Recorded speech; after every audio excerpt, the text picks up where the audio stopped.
Так, Айдар, нет, сейчас, секунду. Айдар Космалевич, пожалуйста. Так, позвольте вопрос. Господин Константин Владимирович, скажите, пожалуйста, у вас были деловые отношения с представителями, с генеральным директором ОСО «Гермес», либо с учредителями этого ОСО? Конечно. До контракта были деловые отношения? Деловых отношений никаких не было, кроме договора.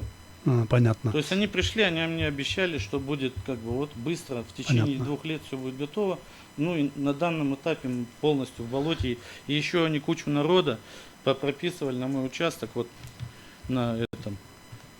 Еще один вопрос. Вот этот контракт о долевом строительстве было зарегистрировано в государственном регистрации, проходило? Конечно. Зарегистрировали? Да.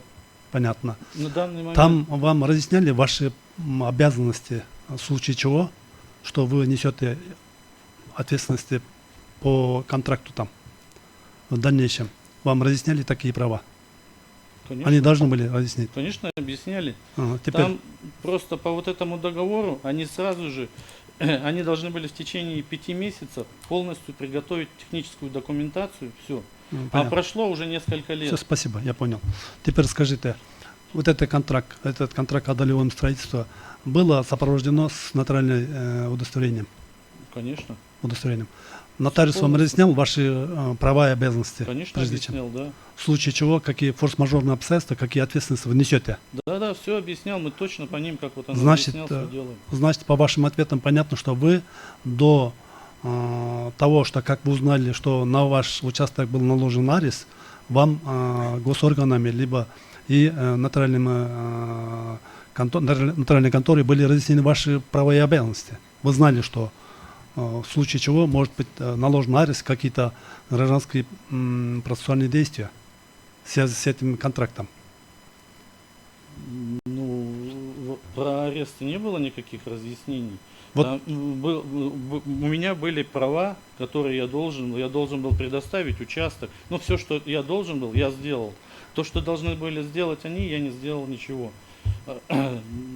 То, что там аресты какие-то, если бы я что-то не сделал... Вот сейчас мне становится известно, что вот прочитав ваше ходатайство, да, вы узнали только 16 февраля 2023 года об этом решении суда, об отказе, о наложении ареста.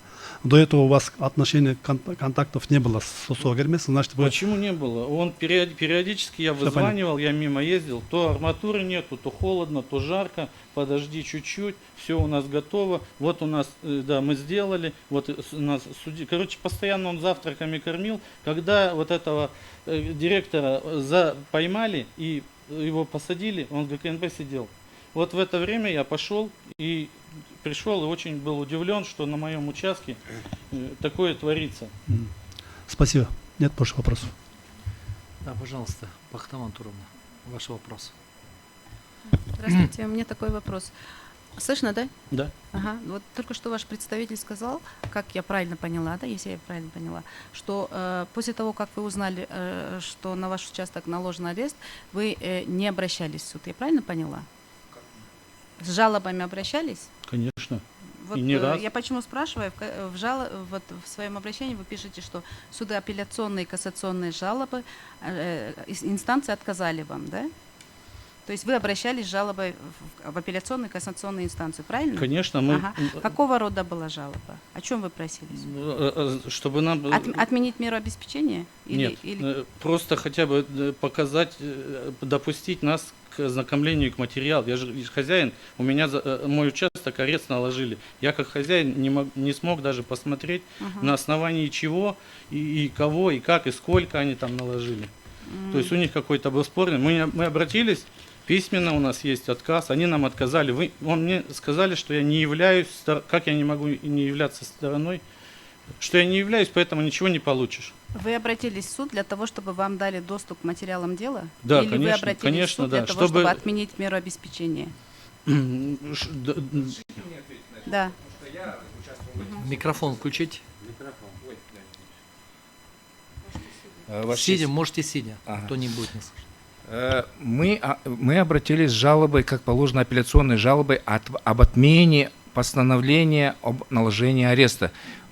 Но мы обращались именно в рамках статьи 323, то есть апелляционное обжалование. Но почему-то и вторая инстанция, апелляционная и кассационная инстанция, нас сводят на 148-ю статью. Это тоже мне непонятно. Все, спасибо, поняла. Потому что любой судебный акт может быть обжалован в апелляционном порядке, что я и делал. Но почему-то 323-ю они как бы вот так вот оставляли без внимания и спускались на 148-ю, где он не может ничего сделать.